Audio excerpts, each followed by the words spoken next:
નમસ્કાર, સત્યપુંજમાં આપનું સ્વાગત છે. હું છું લવજી કશ્યપ. પાલીતાણા ખાતે ભાવનગર લોકસભાના સાંસદ અને કેન્દ્રના મંત્રી નીમુબેન બાંભણિયાના હસ્તે એમ્બ્યુલન્સ અને વિવિધ કામોનું લોકાર્પણ કરાયું હતું. પાલીતાણા શહેરમાં સાંસદ દ્વારા તેમના અનુદાનથી અપાયેલા એમ્બ્યુલન્સનું લોકાર્પણ કરાયું હતું. સાથે તાલુકા પંચાયતના કામોનું પણ લોકાર્પણ થયું હતું. આ તકે ધારાસભ્ય ભીખાભાઈ બારૈયા, દિગ્વિજયસિંહ ગોહિલ, ભરતભાઈ મેર, શહેર તાલુકા ભાજપ પ્રમુખ, નગરપાલિકા પ્રમુખ ભૂપેન્દ્રસિંહ ગોહિલ, ઉપપ્રમુખ અમિત પોરબંદરણી સહિત આગેવાનો ઉપસ્થિત રહ્યા હતા.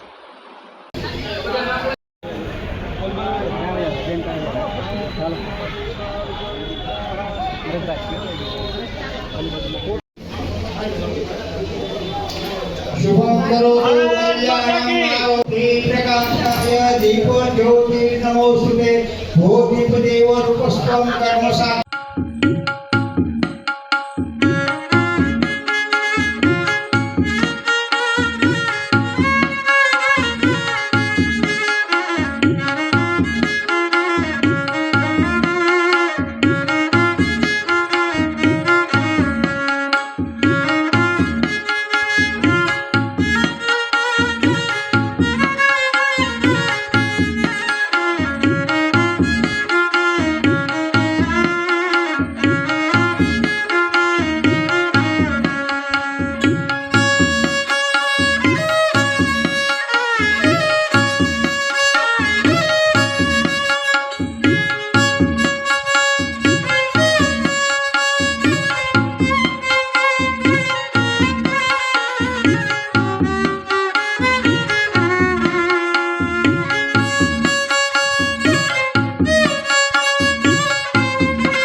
સમાજ માટે સત્ય માટે સત્યપૂર્ણ સમાચાર પ્રસારણ આપના મોબાઈલ પર તરત જ લાઈક કરો, શેર કરો અને સબસ્ક્રાઇબ પણ કરો. અને હા, ઘંટડી વગાડવાનું ન ભૂલશો. આભાર. સમાજ માટે સત્ય સાથે સત્યપૂર્ણ અહેવાલ, સમાચાર તથા જાહેરાત પ્રસારિત કરવા સંપર્ક સાધો. સત્યપુંજ સમાચાર પ્રસારણ, લબ્ધિ કોમ્પ્લેક્સ, તાલુકા પંચાયત સામે, સિહોર.